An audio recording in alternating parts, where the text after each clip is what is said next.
Good afternoon, everybody. This is Mr. Juan Moore with For Our Future Florida, joined by our partner Allison Yeager from Florida Health Justice Project. And today we've brought together this panel to discuss the ending of National Nurses Week. We wanted to sit down and have an appreciation day for our nurses and discuss, healthcare heroes, the things they're doing, things that are impacting them and how we can better support them, how our government can better support them as well. So I'm glad that you guys are here. Glad to have Allison with us. Allison, I'll let you go ahead and do a brief introduction of yourself and give us a brief overview of what exactly that for Florida Health Justice Project does. Thanks, Juan, and thanks for having me. I love working with you guys. So I am the executive director of Florida Health Justice Project. My name is Allison Yeager. And at Florida Health Justice Project, we work to increase access to health care for Florida's most vulnerable and marginalized residents. And we also work to promote health equity and address the vast disparities in health outcomes across the state. And we do our work by using what we say every tool in the advocate's toolkit. So we tell the stories of impacted Floridians, we educate the public, we educate policymakers, we do legislative advocacy and administrative advocacy, and where necessary, we bring lawsuits and litigate. So we try not to end up there, but we sort of have a whole lot of tools at our disposal, and we work a lot in coalition with a whole group of incredible advocates around the state, including you guys. Awesome. So glad that we're one of your allies for sure. Thank you for coming through. And I can't forget about my two colleagues, David Bonilla and Jack. David, if you want to give a brief introduction. Yeah, hi. Happy National Work Nurses Week. My name is David. I'm here in the East Central Florida area with 4 Hour Future. Really looking forward to this panel, and of course, just kind of highlighting, what's on the table for healthcare in Florida and really what our healthcare workers need, and all the support that they've given us, how we can hopefully return the favor here with public policy. So I'm glad to be here. Thanks, David. Yes, thanks, Juan. Like Juan said, I'm Jack. I'm the West Central Florida For Our Future Florida organizer, right? So I live in Tampa area. Just excited to hear about some of the ways that, we can just materially make lives better for our healthcare workers, right? That's what this is about. The best way to make somebody feel appreciated is make their life easier, right? And so there's, 1,000 ways we can do that. And I'm sure we'll be able to get into a little bit of that today. Go right ahead, Juan. Absolutely. Thanks, Jack. And so let's talk about it. Let's talk about nurses, all that they do, especially here in the state of Florida, and things that they are facing, a lot of extreme conditions now with the landscape of with Florida and how we're looking now, right? Extreme conditions for everybody, surely in the nursing industry as well. Looking at statistics, we see that nurses make up 80% of the healthcare industry, large chunk of percentage. LPNs, RNs, home care workers like me and Allison were talking about in the background. When we look at those, we break down those numbers, we see that a large percentage of those are also women of color. So we want to first and foremost say, I know that I'm not a nurse. Jack isn't a nurse. Allison isn't a nurse. David wasn't a nurse. We intended to have one of the nurses, Miss Robley. However, she is serving the public like she rightfully should. And so I did want to take this time to first and foremost to say thank you, Miss Robley, even though you could not attend the panel. We know why you couldn't attend it, and we do still hold this spot for you as a venue of appreciation, and also all the other frontline workers, essential workers, nurses, home care workers out there. We totally want to recognize the effort, the hard work that you're doing in a pandemic and such a scary landscape that we see here happening in Florida. One of those biggest things that we saw impact the nursing and the medical field, Allison, was COVID-19. Do you want to talk a little bit about that? I have some statistics as well. Sure, I can let you start with your statistics if you want. Absolutely. When we went into 2019, we noticed that when they asked chief executives at hospitals what was the top three of their biggest concerns. Remember that was 80%. Staffing shortages were of the top three. If you moved into 2021 after the pandemic, it became their number one concern. And now in 2022, 84% of those same chiefs are saying that they are substantially suffering from understaffing. And we know that as one of the biggest direct effects of COVID. And so we saw that COVID had brought three things: it increased the supply of absolute RN workforce, nurse workforce. It also increased inpatient demand for nurses and doctors. And then it also, as the older population got older, it increased the demands for more shifts again, as we saw, our population going into an older age of demographic of age. So those we saw definitely impact the industry. And I know when COVID first started, a lot of the PPE things were the issue. But Allison, I think more so now, as we look to after COVID, it is being understaffed. It is, am I going to be able to afford to go back to work with gas, right? The gas prices are up. Am I going to be able to afford rent in a state? And am I going to be having stability to have sleep to go into a shift and save lives? I think a lot of those questions are being asked now. And we are not seeing a big response outside of like things like the ARP and the BBB from President Biden, from our local legislation helping out with anything that I see. Yeah, so those are powerful statistics, and thanks for starting us off with those. I think we've seen the drain on the healthcare workforce over the last 2+ years at this point, and how exhausted people are, and the weight of the fear that people carried with them for so long. The understaffing as nurses were being offered higher and higher salaries to move across the country to where the next outbreak was, leaving behind hospitals that were woefully understaffed as they moved around. A lot of people made the choice, I think now's my moment to retire, leaving the workforce maybe earlier than they might have. And we don't have the pipeline pushing new people into those positions quickly enough. I think there's a real appreciation now for how we need better pipelines, more diverse pipelines for workforce. And we need to be paying people. These are folks who are doing dangerous work, hard work, long hours.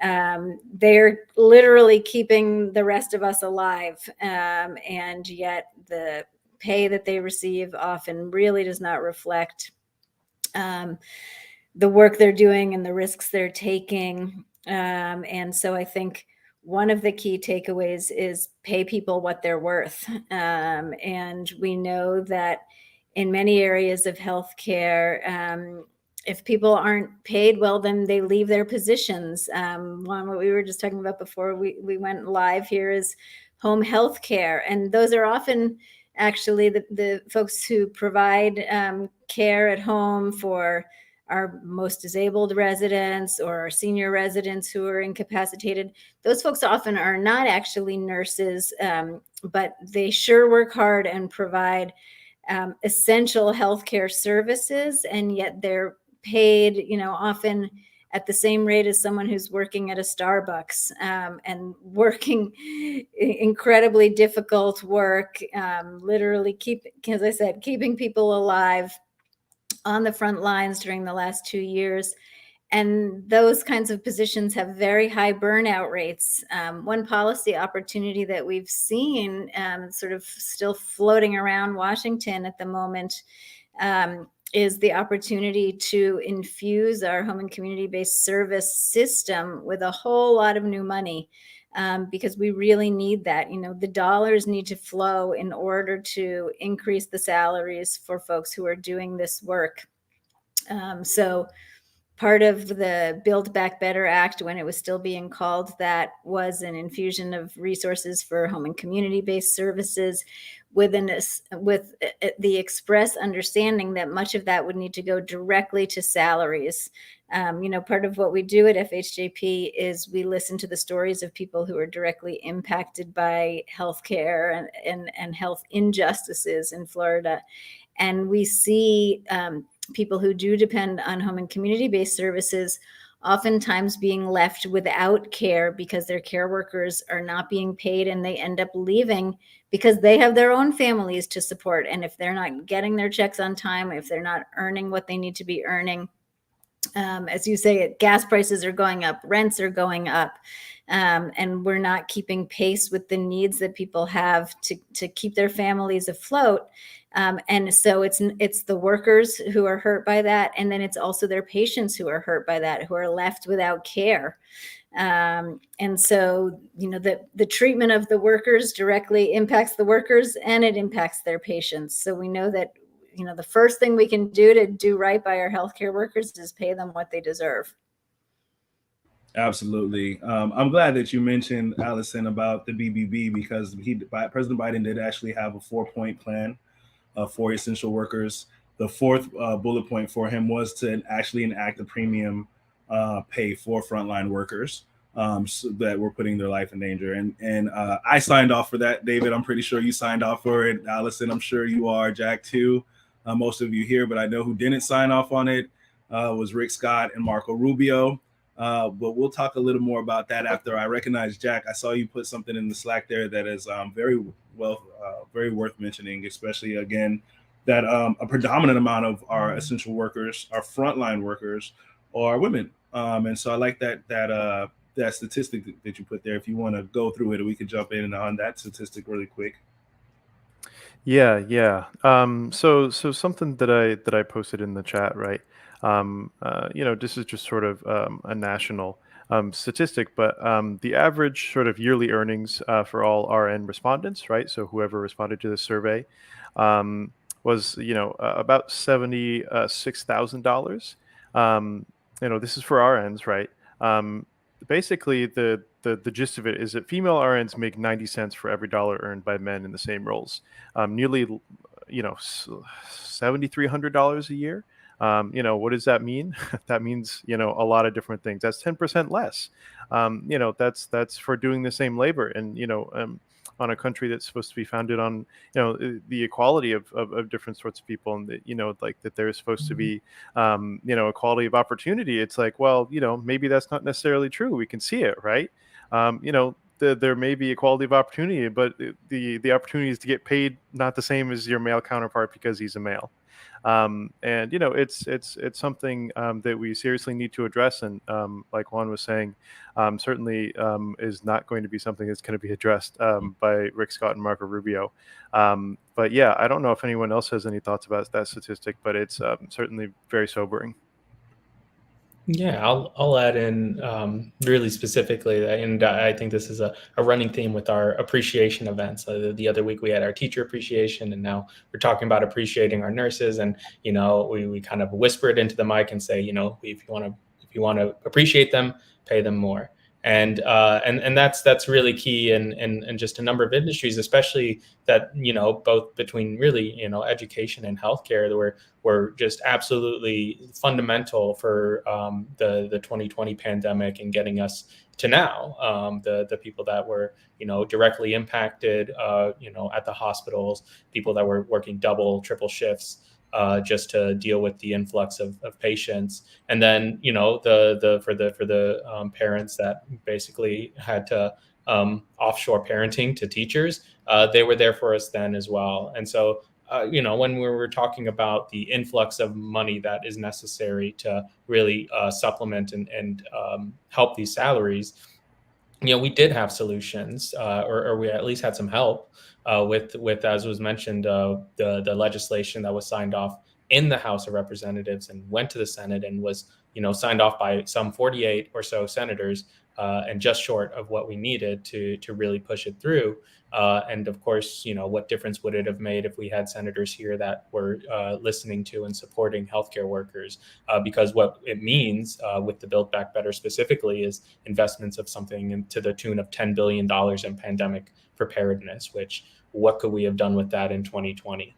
$7 billion that would go to the CDC. And then we're talking about grants that would go to local health departments that would, of course, go on to support the core infrastructure that is the human infrastructure aspect of our healthcare workers, of nurses, of making sure that they have the resources they need, that and the pay that really adequately reflects the time and effort that either goes into becoming a healthcare worker and then onward to the recognizing the difficulty of the labor. So those are the key things that I was really wanting to mention, and I'm glad it already came up. Juan, can I add some? Oh, sorry, you go. Oh, sure. No, you go ahead. Go ahead. Well, I was just going to add, I think when we talk about workforces that are where it's predominantly women doing the work, and let's also be really explicit that it's also predominantly women of color doing much of this the nursing and hospital work, that we need to talk not just about raising wages, but also about providing social supports for parents and families, things like paid parental leave, things like high quality childcare for everyone who needs it, high quality education, child tax credits, which we saw during the last 2 years did so much to raise so many families out of poverty in the midst of a pandemic. It was like this national experiment. And now we're walking away from that, even though we saw how much good those child tax credits did.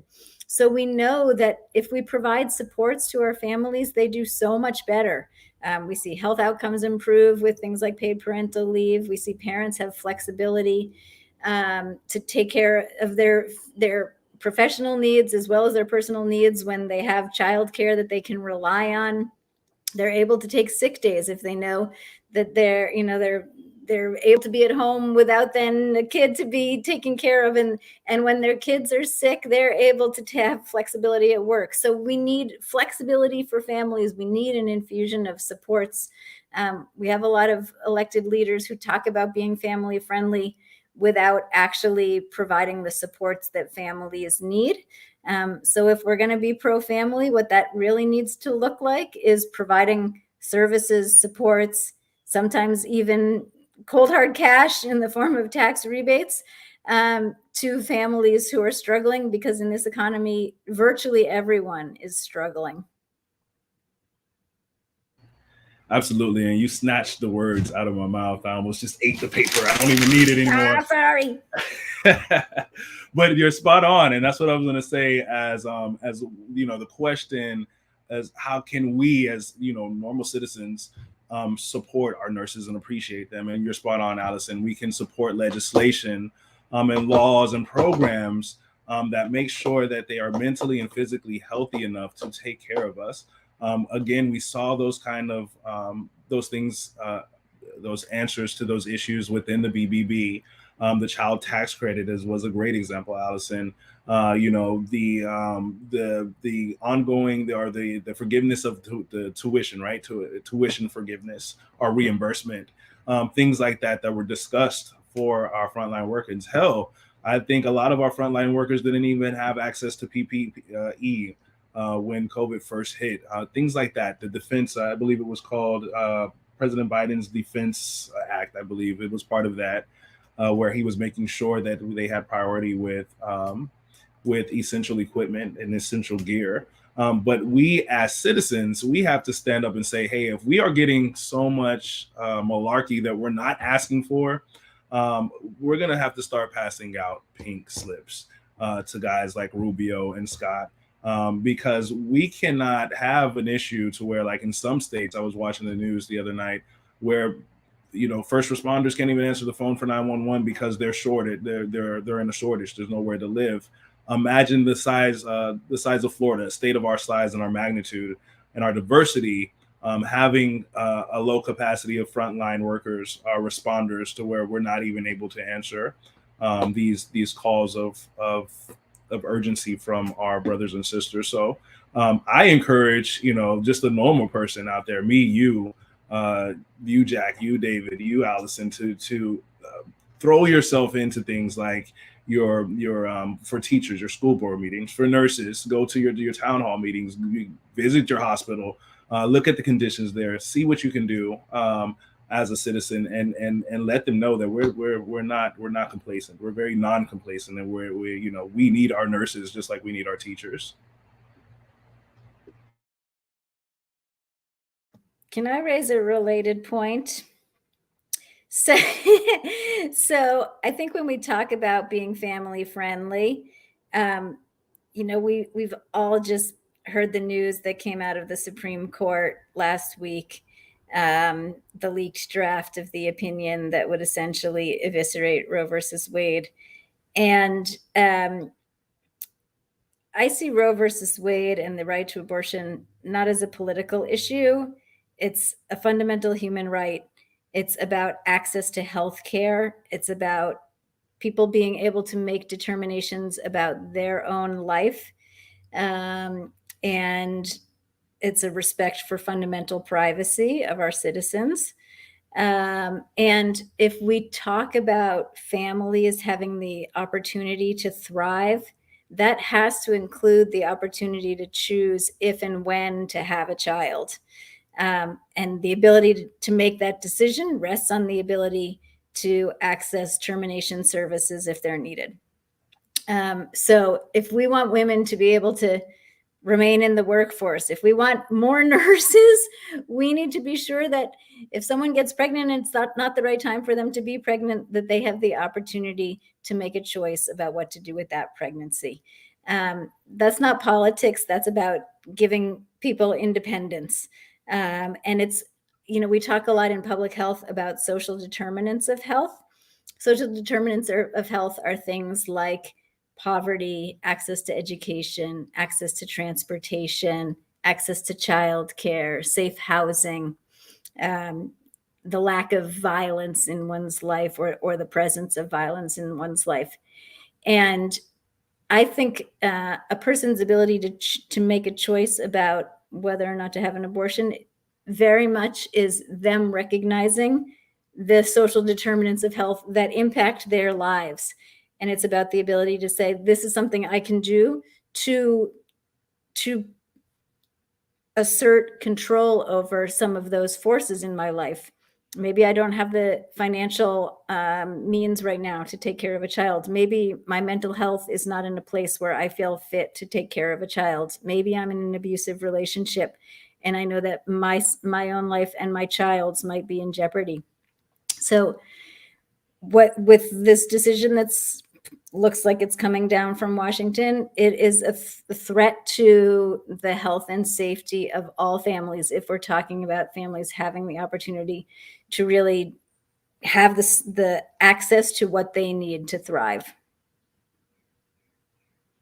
Absolutely. And I 100% agree with you. You're spot on. And I also know that more importantly, Ted Cruz is not the colonizer of every woman's vagina, right? He should not have the say over every woman's vagina. So we are definitely 100% in agreement with that. And I was talking about this the other day, Allison. As we see these kind of things happen, like you said, this is not just a political a right or a left thing. This is literally a human rights thing, and we've seen education get attacked. And now we're seeing, women in their health get attacked. But let's also talk about the provider who would provide these services, nurses and doctors, who are now in this window of possibly, committing felonies if they do these things. And so this is just disgusting.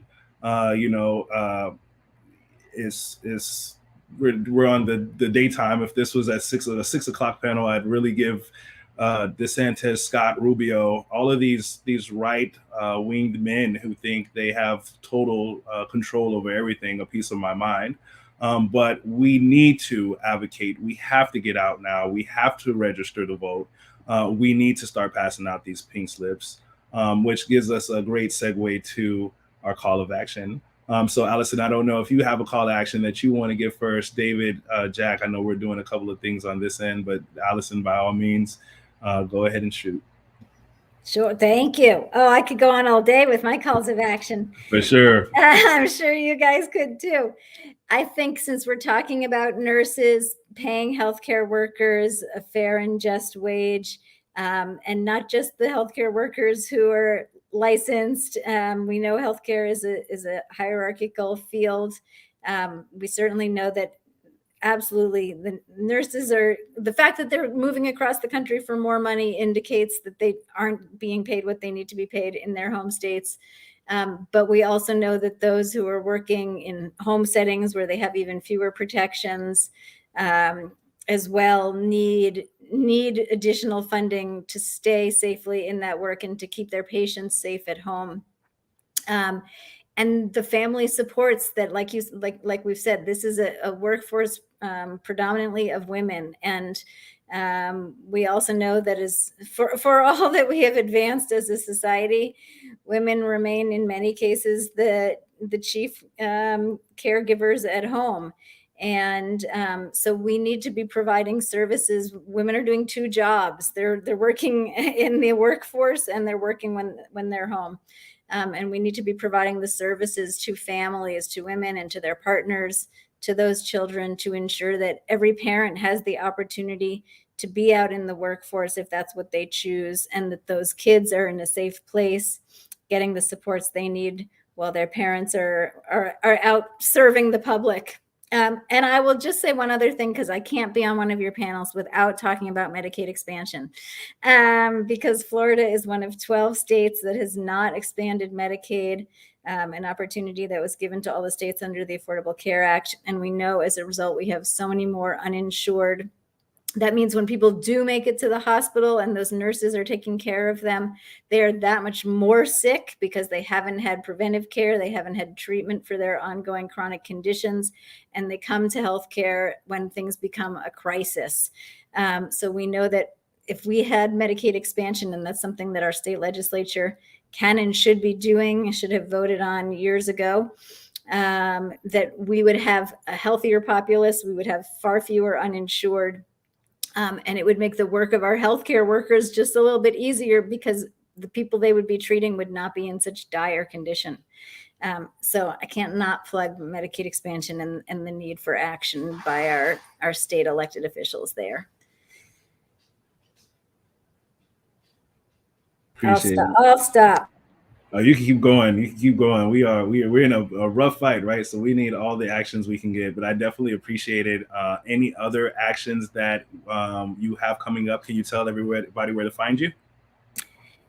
We don't have any actions immediately, but we always love to hear from people. And if you have a healthcare story that you want to share, we have a whole website called floridahealthstories.org. And you can check it out, see what other Floridians are experiencing. And if you have a story you'd like to share, and if you want to add your story to this collage of stories that we think really impactfully tells our elected officials, our media, the public, what they need to know about what is really happening on the ground for people trying to access the healthcare they need in Florida, please check out floridahealthstories.org. And there's a contact button. You can share your story. We'll follow up. And if it seems like a good match, we'd love to get you up on our website. And so, you can become an advocate right there with us, because we need all the voices we can get talking about the need for change. Love it. Love it. Thank you so much, Allison. Thank you. David, Jack, anything going on in East and West Central Florida? Yeah, well, I know in terms of what calls to action we have coming up. We're really just a couple weeks away from the special legislative session that we are expecting, and on not this upcoming week, but the following one. And based on what happened in the last one, we really can't be so sure about what will happen in this one. So we're really going to be on standby to call our legislators to make sure that we're, keeping an eye on what actually gets through here, and hopefully being able to mitigate any damage that could come from the Republican state legislature that is really just going to have another go at possibly passing new restrictions or laws that are going to negatively impact Florida families. And so we have to be on the front lines that week. So call to action to really plan out to join us Monday through Friday of that week as we keep an eye on these state legislators.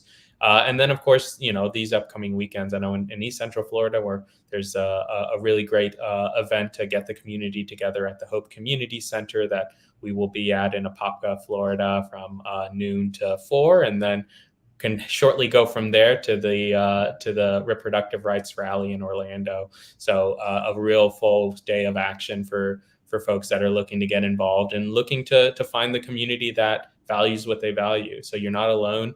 There's a lot of events in the Central Florida area that I'm a part of, and look forward to help facilitating and connecting people to. And I'll go ahead and turn it over to Jack for the West Central side of the state. Yeah, thanks, David.